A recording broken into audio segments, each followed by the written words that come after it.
Hello बच्चों, स्वागत है आप सभी का cure chemistry Hindi YouTube channel में। आज हम लोग बात करने वाले क्लास 12 के ठोस अवस्था का एक टॉपिक है जिसका नाम है क्रिस्टल में दोष या फिर क्रिस्टल में अपूर्णता। ओके, यानी क्रिस्टलीय दोष की आज हम लोग बात करने वाले हैं और इसको इंग्लिश में हम लोग कहते हैं डिफेक्ट्स इन क्रिस्टल। ओके, तो इस टॉपिक की आज हम लोग बात करने वाले हैं। इसके बारे में पूर्ण रूप से विश्लेषण करेंगे कि क्या ये होता है, कितने प्रकार के होते हैं, उनको उनसे आपका उन दोष के होने की वजह से क्रिस्टल के गुण पर क्या प्रभाव पड़ता है, उनके घनत्व पर क्या प्रभाव पड़ता है, ये आखिर दोष उत्पन्न कैसे होते हैं, इन सभी बातों की चर्चा बहुत ही विशेष रूप से की जाएगी। तो एकदम वीडियो में बने रहिएगा और इसको ढंग से देखिएगा। आपका इस टॉपिक से बिल्कुल 100% कॉन्सेप्ट क्लियर हो जाएगा, बिना कुछ सोचे, बिना टेंशन के। ओके, तो एकदम बस बिल्कुल आप कॉन्सेंट्रेट होकर देखो, आपका सब कुछ क्लियर हो जाएगा। तो चलो शुरू करते हैं यहाँ पे हम लोग कि क्रिस्टल का दोष आखिर होता क्या है और ये कैसे उत्पन्न होता है। तो देखो, आपको हम बता दें कि कोई भी क्रिस्टल का जो निर्माण होता है वो किस प्रकार से होता है। तो क्रिस्टल का निर्माण होता है अवयवी कणों के जुड़ने से। बहुत सारे अवयवी कण एक निश्चित क्रम में जुड़ेंगे और निश्चित क्रम में जुड़कर आपका क्या कर रहे होंगे, क्रिस्टल का निर्माण कर रहे होंगे। तो अगर इनमें दोष उत्पन्न होगा तो आखिर किसकी वजह से होगा? तो पूरा क्रिस्टल तो अवयवी कण से मिलकर बना है। तो जब दोष भी उत्पन्न होगा तो उसके लिए जिम्मेवार कौन होगा? अवयवी कण होगा। ओके, जैसे मान लो एक दीवार हम खड़ा कर रहे हैं, उस दीवार का निर्माण हम किससे कर रहे हैं? ईंट से कर रहे हैं। तो ईंट अगर मेरा इधर उधर रखा जाए, अपने निश्चित जगह से हटकर कहीं और रखा जाए, या फिर हो सके एक जगह पे रखना था ईंट और वहां पर हम नहीं रखे, तो मेरा दीवार में क्या हो जाएगा? दोष उत्पन्न होगा ना। बोलेंगे ना कि खराब दीवार हो गया।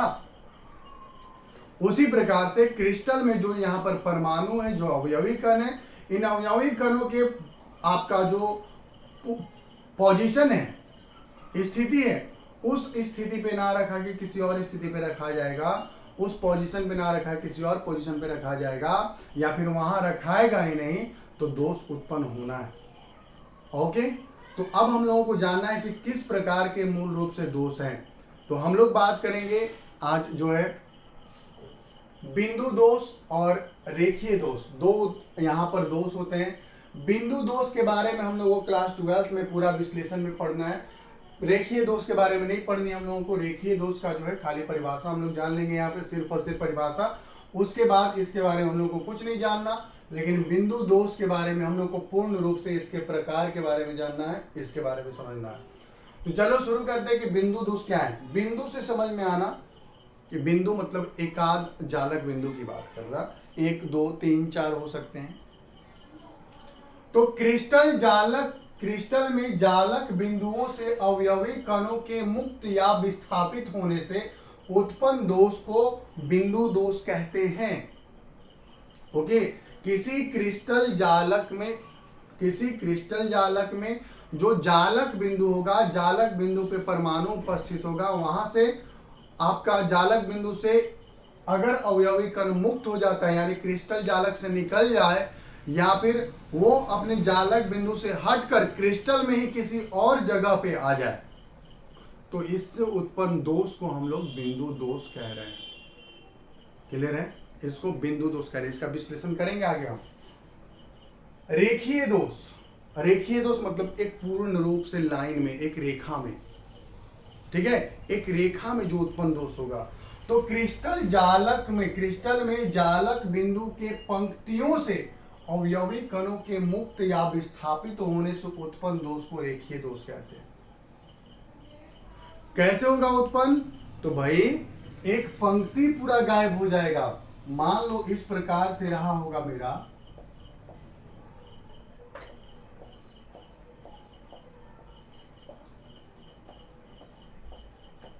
इस तरीके से, तो हो सकता है ये पूरा एक पंक्ति ही गायब हो जाए।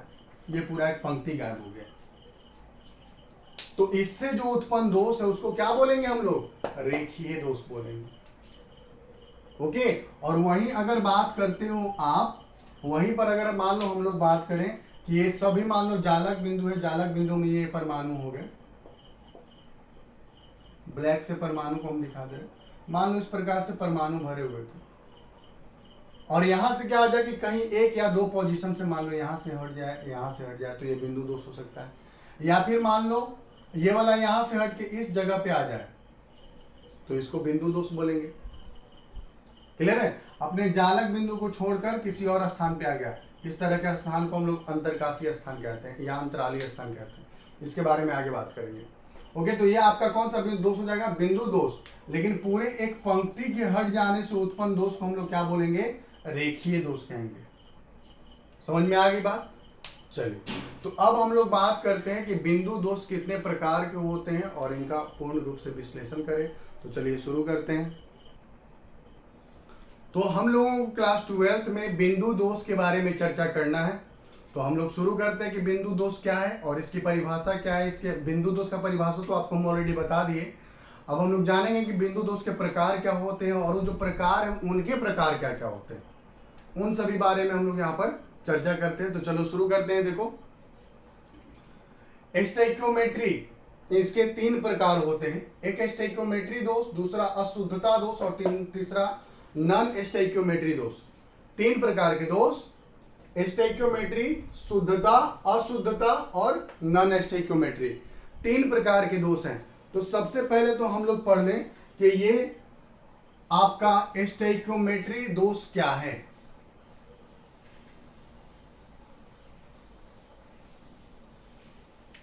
तो इसको परिभाषित करेंगे हम लोग यहां पर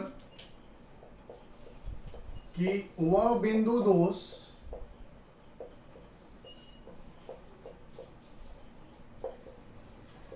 जिसके कारण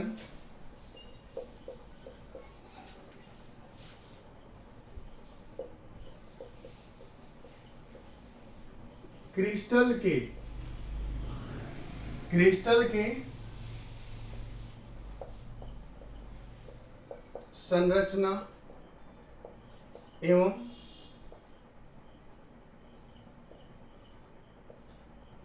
अवयवों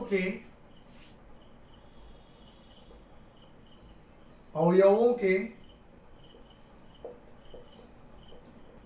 मिश्रण के अनुपात पर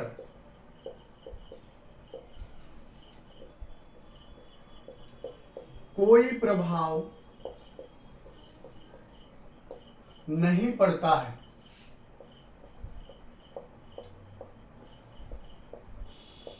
ठीक है? जैसे अगर मान लो NaCl है, तो NaCl मान लो एक मेरा क्रिस्टल हो गया। अब इसमें दोष उत्पन्न हुआ, तो दोष उत्पन्न होने से ऐसा नहीं कि NaCl में किसी तरह कोई परिवर्तन आ जाएगा, कोई परिवर्तन नहीं। NaCl है तो NaCl ही रहना चाहिए। ऐसा नहीं कि NaCl में एक MgCl2 आ जाएगा, या फिर मान लो अब वहीं पर FeCl की बात करते हैं, FeCl2 की तो हो सकता है FeCl3 भी हो जाए। तो ये अनुपात जो होना चाहिए, ये अनुपात में अंतर नहीं आता है। किस वाले परिस्थिति में? स्टोइकियोमेट्री दोष में। अगर 1:1 है, 1 सोडियम तो 1 क्लोरीन, 1 सोडियम तो 1 क्लोरीन, ये मेंटेन रहेगा। ठीक है? इसके जो अवयव हैं उन अवयवों के अनुपात में कोई भी अंतर नहीं आता है। इसी को हम लोग बोलते हैं स्टोइकियोमेट्री दोष। अब ये जो स्टोइकियोमेट्री दोष है ये 2 प्रकार के होते हैं। ठीक है? अब 2 प्रकार के हैं, लेकिन इनको 2 तरह के यौगिकों के लिए अलग अलग भागों में बांट दिया गया है। तो सबसे पहले अआयनिक, अनआयनिक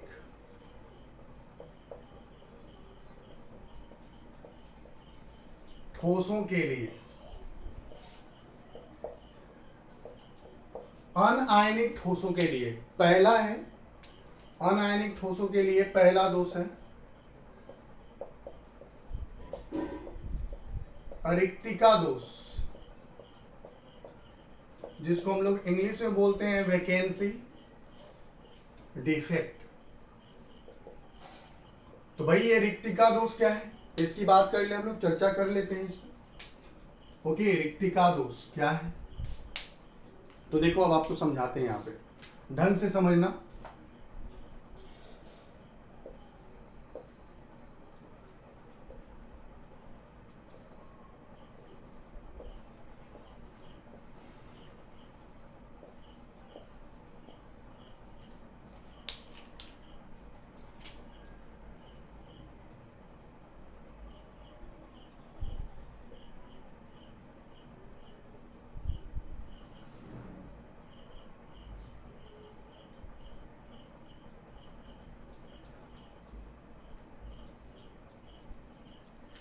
ठीक है। अब देखो यहाँ पर इसमें कुछ कुछ भर देते हैं, A B B A B A B A B A. Okay, यहां देखिए तो ए बी ये सब भरा हुआ है, तो ये आपका एक क्रिस्टल है। क्लियर है, ये आपका एक क्रिस्टल है। अब इसमें होगा क्या, तो किसी एक जगह से कोई एक अवयव, कोई एक आपका परमाणु मुक्त हो जाएगा। मान लो बी यहां से मुक्त हो गया, निकल गया, पूरे क्रिस्टल से ही बाहर निकल गया, तो बी परमाणु क्रिस्टल से मुक्त हो गया। तो इस वजह से जो उत्पन्न दोष है, उस उत्पन्न दोष को क्या कहेंगे हम लोग, रिक्तिका दोष।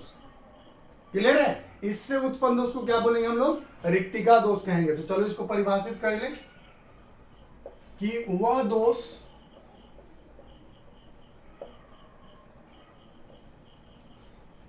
जिसके कारण परमाणु क्रिस्टल के जालक बिंदु से मुक्त होकर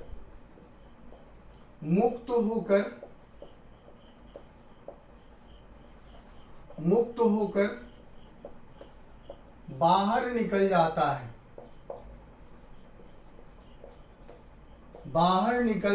है, इसे रिक्तिका दोष कहते हैं।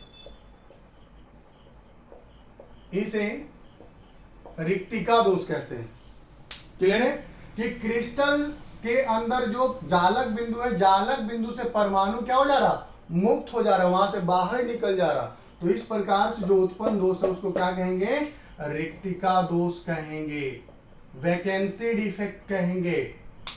अब इसका प्रभाव क्या पड़ेगा क्रिस्टल पर बच्चे, तो क्या पड़ेगा प्रभाव, तो देखो आयतन तो उतना ही है, आयतन में तो कोई परिवर्तन नहीं आया, लेकिन एक परमाणु के मुक्त होने से द्रव्यमान पर असर तो पड़ा ना, द्रव्यमान तो घट गया, और द्रव्यमान के घटने से क्या प्रभाव पड़ेगा, तो हम लोग जानते हैं कि घनत्व बराबर द्रव्यमान बटा आयतन।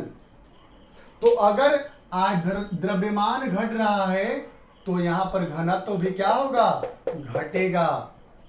क्लियर है कि घनत्व बराबर द्रव्यमान बटा आयतन, तो द्रव्यमान तो कोई असर नहीं पड़ा, लेकिन द्रव्यमान घट गया, द्रव्यमान घटने से घनत्व क्या हो जाएगा, घट जाएगा। ओके, तो यहां पर हम लोग लिखेंगे कि घनत्व घट जाता है। रिक्तिका दोष के कारण क्या होगा बच्चे, तो आपका जो घनत्व होगा वो घट जाता है।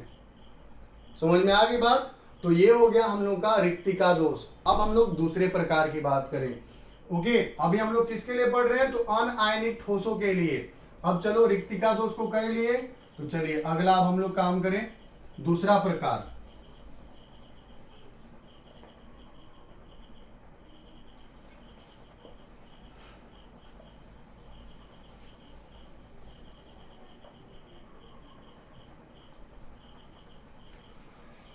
दूसरा प्रकार है हम लोगों का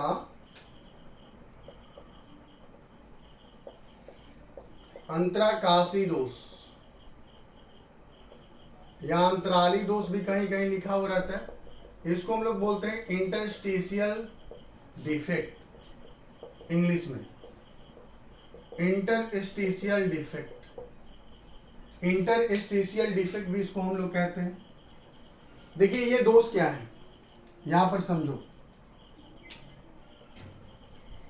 यहां पर क्या होता है कि देख रहे हो इस तरीके से परमाणु सजे हुए हैं क्रिस्टल में। अब यहां पर होगा क्या कि जो परमाणु है, परमाणु से यहां पे क्या होगा कि एक परमाणु यहां पे है, और परमाणु जो होगा एक अंतराली स्थान पर आ जाएगा, एक्स्ट्रा परमाणु। ओके, जैसे मान लो यहां पर ए आ गया, ए आ गया यहां पर, तो एक दूसरा परमाणु यहां पर आ गया, और परमाणु के आने से किस स्थान पे आया है? अंतरालीय स्थान या अंतरकाशीय स्थान। ये जो बीच वाला जगह होता है ना, इस बीच वाले जगह को अंतरकाशीय स्थान कहते हैं। तो जब कोई परमाणु क्रिस्टल के अंदर में अंतरकाशीय स्थान पर आ जाता है तो इससे उत्पन्न दोष को हम लोग अंतराकाशीय दोष कहते हैं। और इस दोष के कारण, चूंकि आयतन तो उतना ही है, लेकिन एक परमाणु के बढ़ जाने से आपका जो क्रिस्टल होगा उसका द्रव्यमान बढ़ जाएगा। तो द्रव्यमान बढ़ेगा तो उसका घनत्व भी क्या होगा? बढ़ जाएगा। ओके, तो चलिए इसको परिभाषित करें हम लोग कि जब किसी क्रिस्टल के अंतराकाशीय स्थान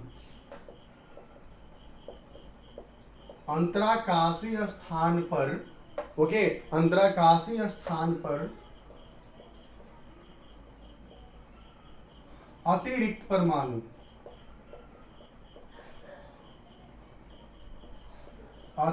परमाणु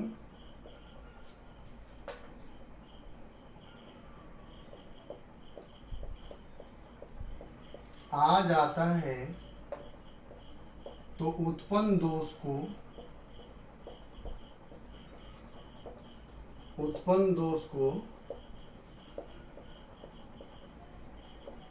अंतराकाशीय दोष कहते हैं। अंतराकाशीय दोष कहते हैं। और इस दोष का क्या प्रभाव पड़ रहा है? तो इस दोष के कारण क्रिस्टल का जो घनत्व है वो क्या हो जाता है? तो बढ़ जाता है। इस दोष के कारण आपका क्रिस्टल का जो है वो क्या होता है? घनत्व बढ़ जाता है, क्योंकि द्रव्यमान बढ़ रहा है। तो ये हो गया अंतराकाशीय दोष। और ये हम लोग दोनों दोष, यानी कि रिक्तिका दोष और अंतराकाशीय दोष, ये जो दोनों दोष हम लोग पढ़े, किसके लिए पढ़े? तो अनआयनिक ठोसों के लिए। अब हम लोग पढ़ेंगे आयनिक ठोसों के लिए। इसी प्रकार का दो दोष होगा, लेकिन वो आयनिक ठोसों के लिए होगा। ओके, तो चलिए उसको शुरू करते हैं। हम लोग आयनिक ठोसों के लिए कहानी लिखते हैं। चलिए शुरू करते हैं। तो आइए अब हम लोग बात कर लें कि आयनिक ठोसों के लिए किस प्रकार के दोष होते हैं। तो आयनिक ठोसों के लिए भी दो प्रकार के होंगे। पहला होगा हम लोगों का, पहला होगा फ्रैंकल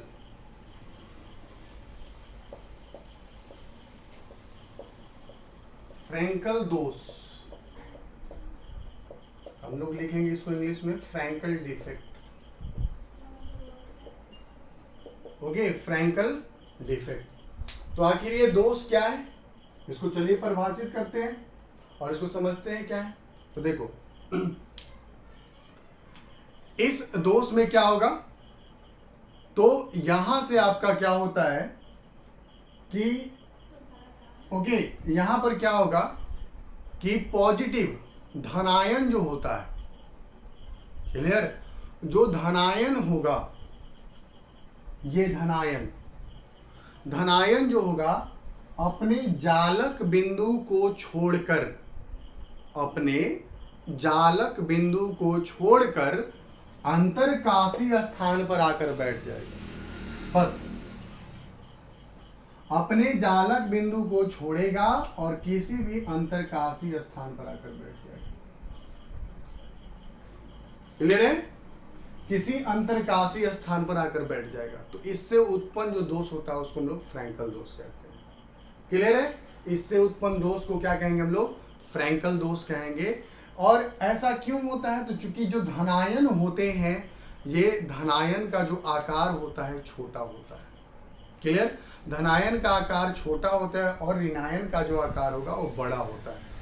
तो ये उस प्रकार के ठोस आयनिक ठोस में पाया जाता है जिसका धनायन और ऋणायन में आकार में अंतर होता है। यानी धनायन का आकार छोटा होगा और ऋणायन का आकार बड़ा होता है, उस प्रकार के ठोस में ये वाला दोष पाया जाता है।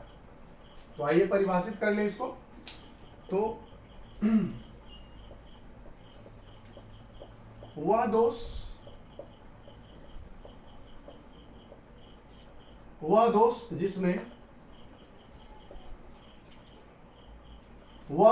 जिसमें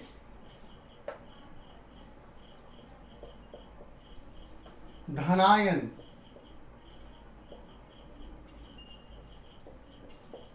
अपने जालक बिंदु से मुक्त होकर अपने जालक बिंदु से विस्थापित होकर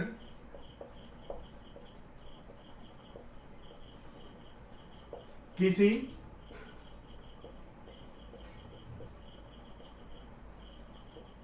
अंतराकाशी स्थान पर आ जाता है,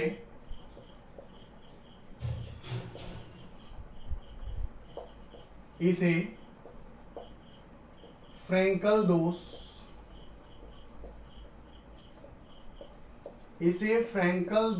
कहते हैं। और ये किस प्रकार के ठोसों में पाया जाएगा? तो उस प्रकार के ठोसों में पाया जाएगा जिनके आयनों के आकार में, यानी धनायन और ऋणायन के आकार में अंतर होगा। धनायन का आकार छोटा होगा और ऋणायन का आकार बड़ा होगा। ओके, तो इसका उदाहरण क्या क्या हो जाएगा? उदाहरण किस किस में पाया जाएगा? तो ZnS, AgCl, AgBr। ओके, धनायन का आकार छोटा होता है। क्लियर है? तो ये हो गई बात, ये फ्रैंकल दोष। अब फ्रैंकल दोष की वजह से घनत्व पर कोई प्रभाव नहीं पड़ता है, घनत्व प्रभावित नहीं होता है।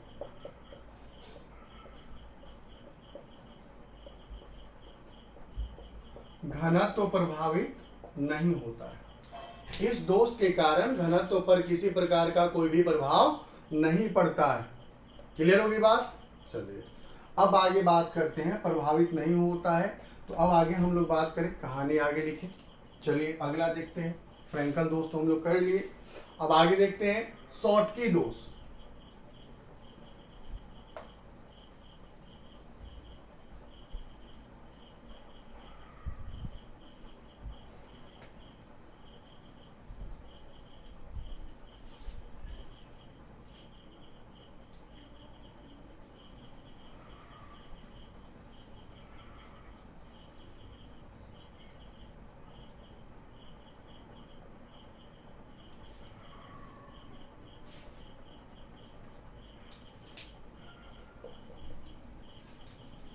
आइए दूसरे प्रकार के दोष की बात कर ले हम लोग, जिसका नाम है शॉटकी दोष।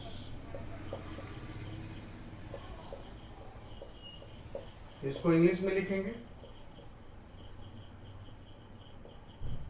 Schottky defect.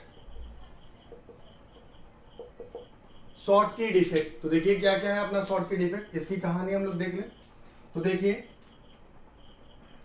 इसमें क्या होगा कि एक धनायन और एक ऋणायन, ओके, एक धनायन और एक ऋणायन अपने जालक बिंदु से मुक्त हो जाता है। एक धनायन और एक ऋणायन अपने जालक बिंदु से मुक्त हो जाता है, क्योंकि बराबर मात्रा में मुक्त होने से क्या होता है कि जो आपका क्रिस्टल का जो उदासीनता है वो बरकरार रहेगा। नहीं तो मान लो सिर्फ धनायन मुक्त होगा तो फिर आपका जो जालक होगा, क्रिस्टल जालक होगा, वो क्या हो जाएगा आपका, फिर मतलब वहां पर एक धनायन निकल जाता है तो पूरा ऋणायनिक हो जाएगा। ओके ना, ऋणायन की संख्या अधिक हो जाएगी तो उदासीनता खत्म हो जाएगी। इसी वजह से इस दोष में क्या होता है कि एक धनायन और एक ऋणायन, एक धनायन और एक ऋणायन अपने जालक बिंदु से मुक्त हो जाते हैं और इससे उत्पन्न दोष होता है, उसको हम लोग शॉटकी दोष कहते हैं। वह दोष जिसमें एक धनायन यानी कहो तो बराबर मात्रा में, बराबर संख्या में बराबर संख्या में धनायन और ऋणायन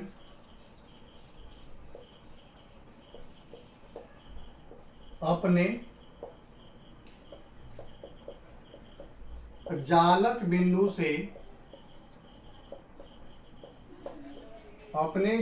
बिंदु से मुक्त हो जाते हैं। इसे ओके, इस दोष वह दोष जिसमें बराबर संख्या में धनायन और ऋणायन मुक्तता की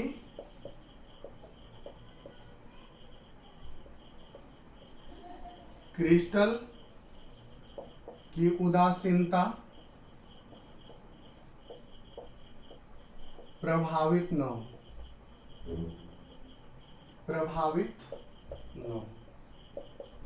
ठीक है। अब इस दौरान घनत्व पर क्या प्रभाव पड़ेगा? तो घनत्व जो होगा आपका क्या हो जाएगा? घनत्व घट जाएगा।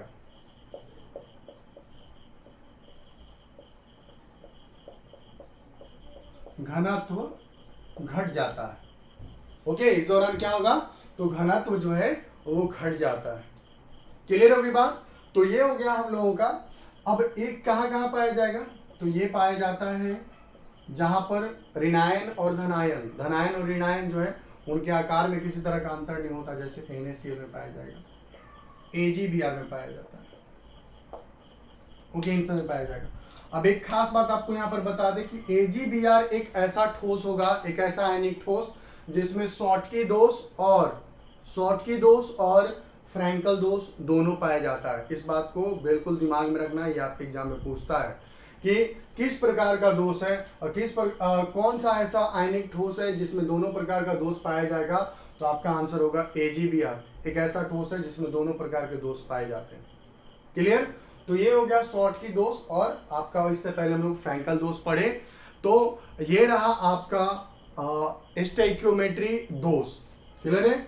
स्टोइकियोमेट्री दोष आपका क्लियर हो गया होगा।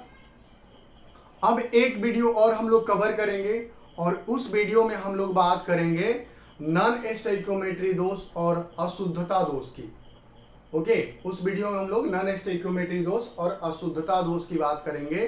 तब तक के लिए आप लोग बढ़िया से पढ़ते रहिए, स्वस्थ रहिए। ओके, और अपना ध्यान रखिए।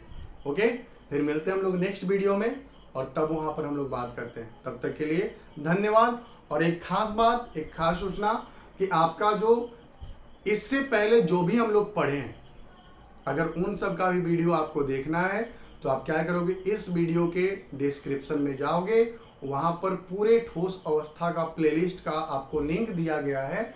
उस लिंक पर जाकर क्लिक करो और पूरा आपका प्लेलिस्ट आ जाएगा और हर एक चीज को डील किया गया है इस लेसन का। तो उसको आप जाकर वहां पर देख सकते हो। ओके, तो पढ़िए, स्वस्थ रहिए। धन्यवाद।